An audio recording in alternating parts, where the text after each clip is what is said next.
No need to hype this game. The facts are plain and simple. The Miami Dolphins are in first place in the AFC East and need to win against the New York Jets to stay there. The only problem is the Dolphins can't seem to beat the pesky squad from the Big Apple. Miami coach Don Shula has failed to beat Walt Michaels' Jets in their last 7 meetings, something that greatly displeases the winningest active NFL coach. A big performance will be needed from the offense and quarterback David Woodley if Miami hopes to end its New York jinx. But while the Dolphins face problems of history, the Jets have some difficulties that are more easily seen. Their quarterback, Richard Todd, is having his best season. But last week against New England, Todd broke a rib. He didn't practice most of the week and is now wearing a flak jacket for protection. His health could be the key to today's game. Meanwhile, in western New York State, there is more divisional action taking place at Rich Stadium, where the Buffalo Bills hope to end a 2-game losing streak.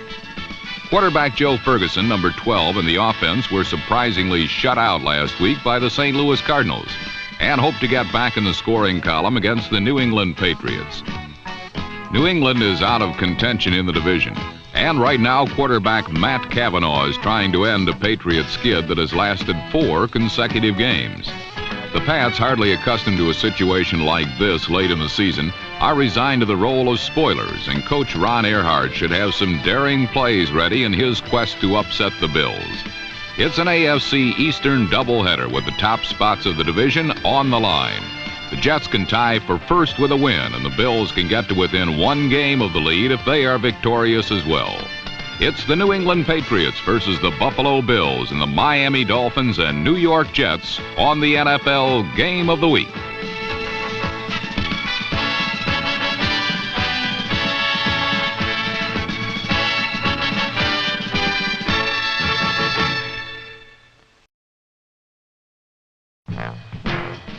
One of the reasons why New England has been disappointing this season has been a defense that has lacked consistency. Strong against the pass, the Patriots ranked dead last in the conference against the run, something the Bills were quick to exploit.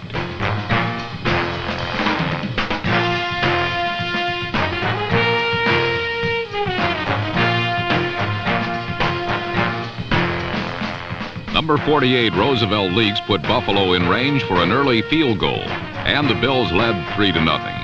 But when they tried to run on the Patriots later in the period, the once yawning holes closed down in rapid fashion.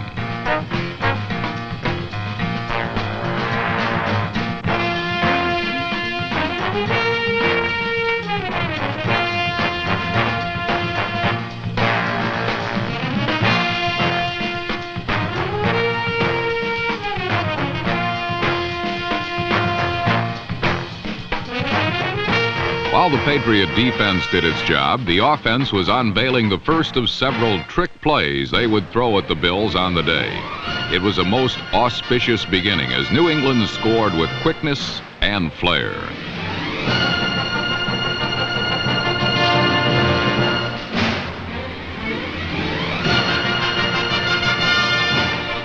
Number 32, Andy Johnson, found wide receiver Stanley Morgan open on the halfback option, and the Pats took their first lead of the game.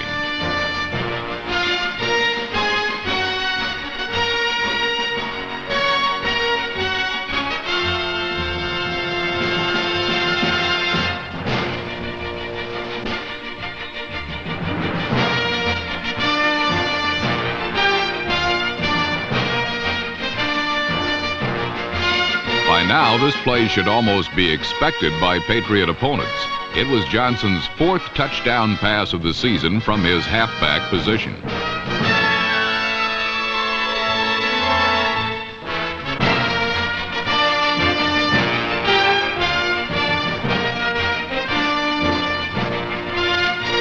The 56-yard gadget play made one thing clear. The Patriots had nothing to lose, and because of that, they would be willing to take chances all day. The Bills, meanwhile, turned to their steady ground gainer, Joe Cribbs, number 20. But that approach brought bad tidings to Buffalo.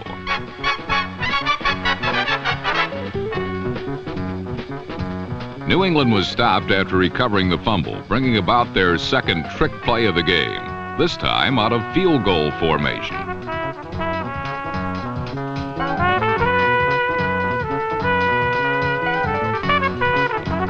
The near miss kept the score 7-3 Patriots. And as the second period began, the Bills turned more frequently to the pass to get the offense on track.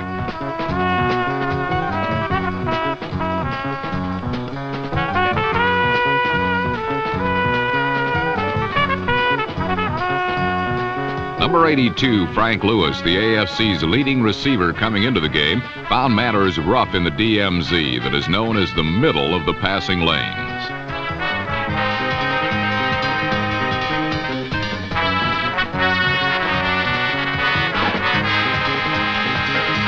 The Bills got close enough for another field goal to make it 7-6, and then the defenders took over. Buffalo's defense ranks second in the conference, and with players like number 57, linebacker Lucius Sanford, it's not hard to see why.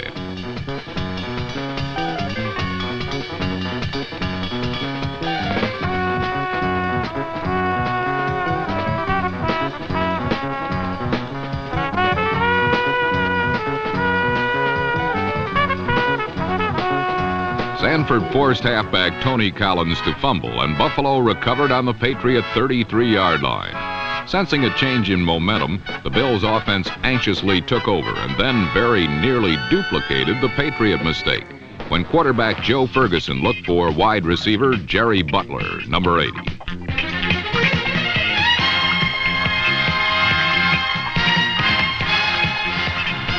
To the Bills' good fortune, they recovered. And then Ferguson finished the short drive with a scoring strike to Roland Hooks, number 25.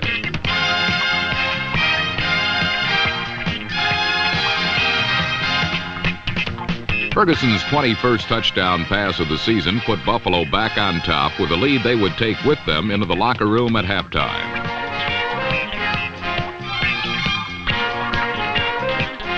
In the first 30 minutes, the Bills had stopped New England's leading receiver, number 80, Don Hasselbeck. But in the second half, the big tight end would cause plenty of problems for Buffalo.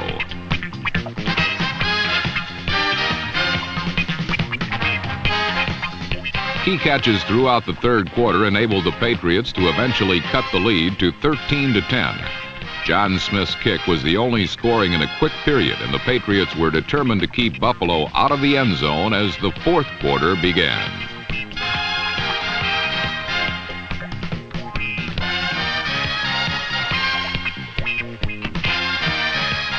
The Bills were without the services of Joe Cribbs in the second half, so the running chores were entrusted to blocking back Roosevelt Leaks. Leaks and other Buffalo backs to follow found New England's run defense to be much better than advertised.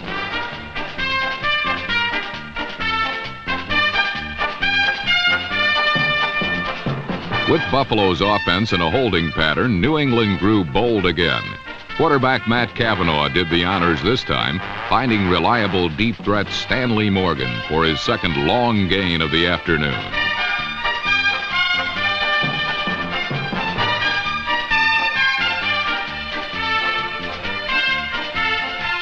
Then another familiar name reemerged, Don Hasselbeck. In just 2 plays, the Patriots had regained the lead.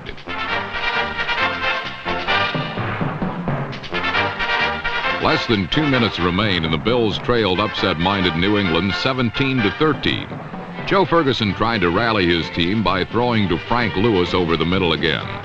Lewis not only took more hits, he also lost the ball as Patriot safety Rick Sanford, number 25, appeared to seal up the victory.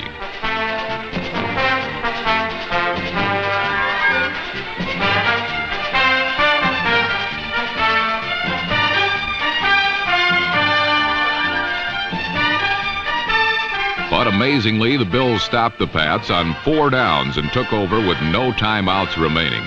At this point, Joe Ferguson put together one of the great miracle comebacks in Buffalo Bills history.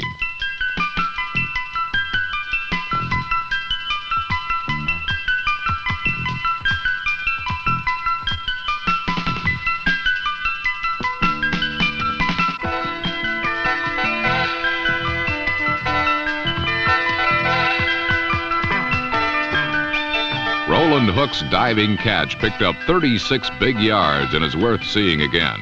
At one time, Hook started in Buffalo, but stepped aside for Terry Miller and then Joe Cribbs. Now in the clutch, it was hooks off the bench, but he wasn't quite finished yet. From the Pats' 36, with just seconds to play, the Bills pulled it out on Ferguson's wing, and a prayer of a pass to the indomitable Roland Hooks.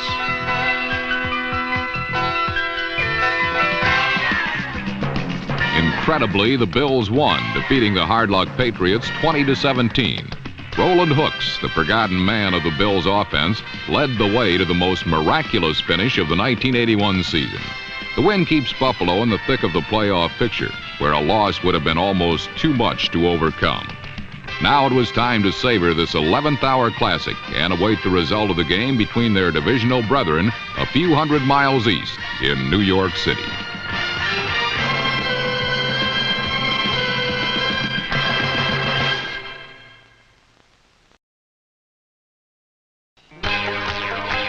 For the past 2 months, the New York Jets have bounced merrily along. In their last 8 games, they have produced the AFC's finest record, 6 wins, a loss, and a tie. Against the Dolphins, New York began its assault on the division's top spot with its running game.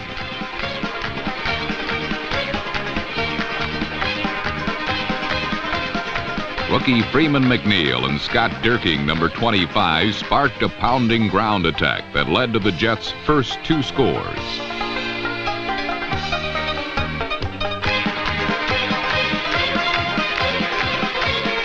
Kicker Pat Leahy ended 2 drives of more than 4 minutes each with field goals, the second coming early in the second quarter as New York jumped to a 6-0 advantage.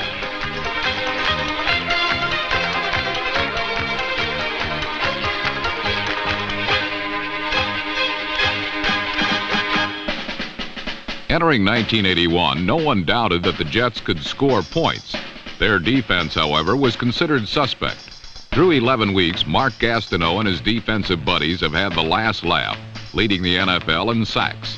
Gastineau wanted to add David Woodley to his list of fallen quarterbacks.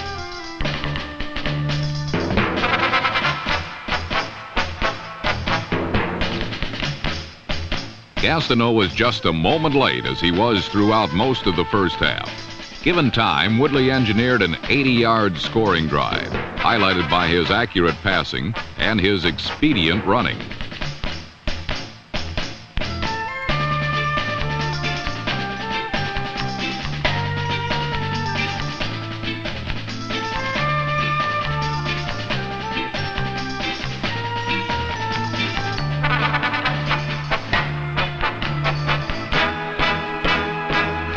With the ball at the New York 4-yard line, Woodley deferred to number 22, Tony Nathan, and Nathan responded with the game's first touchdown, giving Miami a 7-6 lead.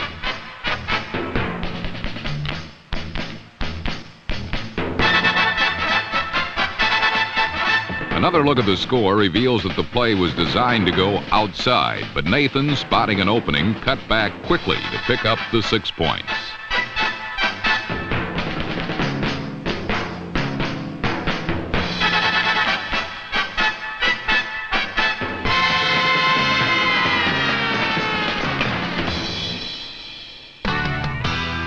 Two weeks ago, Richard Todd broke a rib against the Patriots. Protected by a flak jacket, Todd hoped he would lose none of the effectiveness that had made him the league's 4th-rated passer. But deep in his own territory, Todd could not even get a pass off. Number 50, Larry Gordon, tackled the Jets quarterback for a safety, and suddenly Miami seemed to be in control. The safety, coming right on the heels of their touchdown, gave the Dolphins a 9-6 lead. The Jets' defense, however, quickly restored order. Following the free kick, Gastineau, number 99, sacked Woodley. He appeared to be pleased with his effort. Gastineau's enthusiasm sparked New York's defense. A second Miami touchdown would have given the Dolphins a 10-point lead at the half, but the Jets shut down Miami's offense, forcing the Dolphins to go for 3 rather than 7.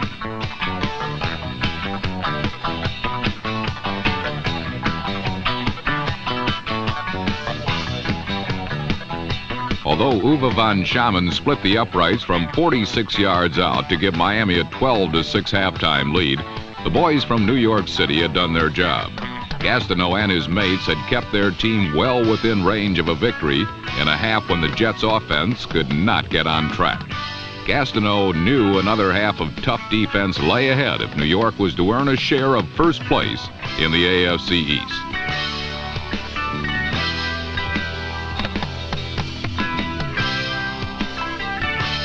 If Walt Michaels was to continue his mastery over Don Shula, the Jets would need a bit more offense to go with their solid defense.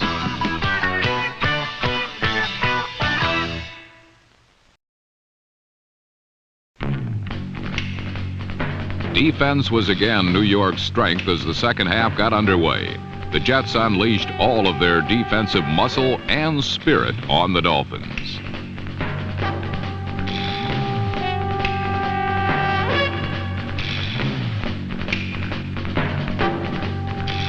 Gastineau led the charge. A leading shareholder in the New York Sack Exchange, Gastineau, number 99, got bullish on Miami quarterback David Woodley.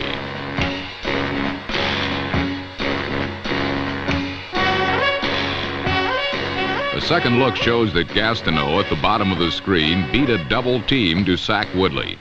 But it was not only Gastineau, it was the entire Jets defense that put the chains on Miami's potentially explosive attack.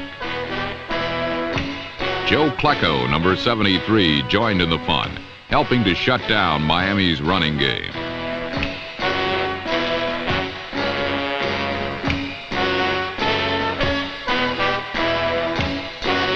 It seemed that no matter what Woodley and the Dolphins tried in the third quarter, the Jets' defense was there, ready to make a killing.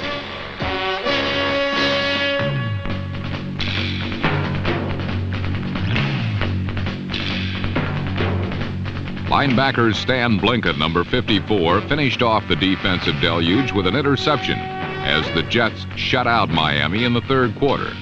The only problem was New York did not score either. Blinken's interception set up Pat Leahy's third field goal at the beginning of period 4, and the Jets now trailed 12-9.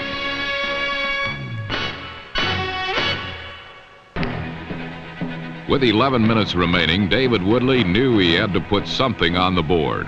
Miami's offense was being eaten alive. Woodley had just the solution, a bit of deception, not out of character for the second-year quarterback.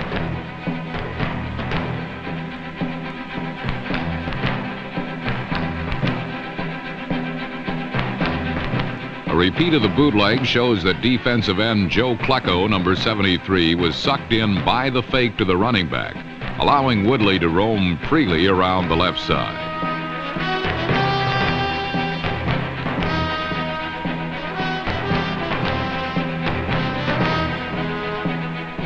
The Dolphins stayed on the ground the entire drive, using the straight-ahead power of number 37 Andre Franklin to shred the Jets' suddenly ineffective defense.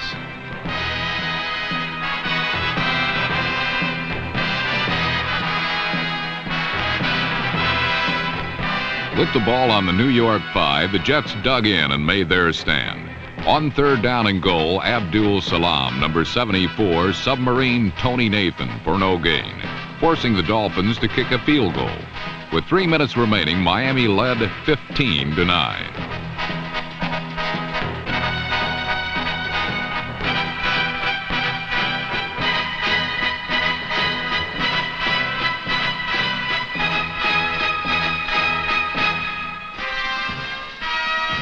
All game long, the Jets' offense had had trouble moving the ball against the Miami defensive unit ranked 12th in the AFC in total defense.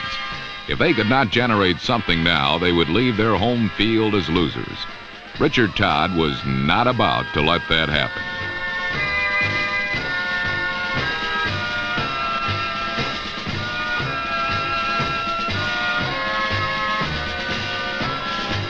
First, Todd hit number 85 Wesley Walker for 18 yards.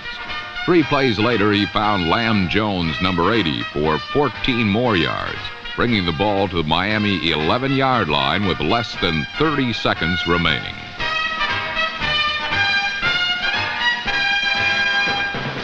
The Jets quarterback was not through yet. With nearly 16 seconds left, Todd calmly tossed an 11-yard touchdown pass to Jerome Barkham, and the Jets had marched 77 yards for their first and only touchdown of the game. Pat Leahy's extra point gave the Jets a 16-15 win and a piece of first place in the AFC East. Both Miami and New York now own 7-4-1 records. Another look at the game winner reveals Todd's poise and Barkham's sure hands in traffic. All year long, Barkham has made the big play near the goal line. And for the Jets, none was bigger than this one against the Dolphins.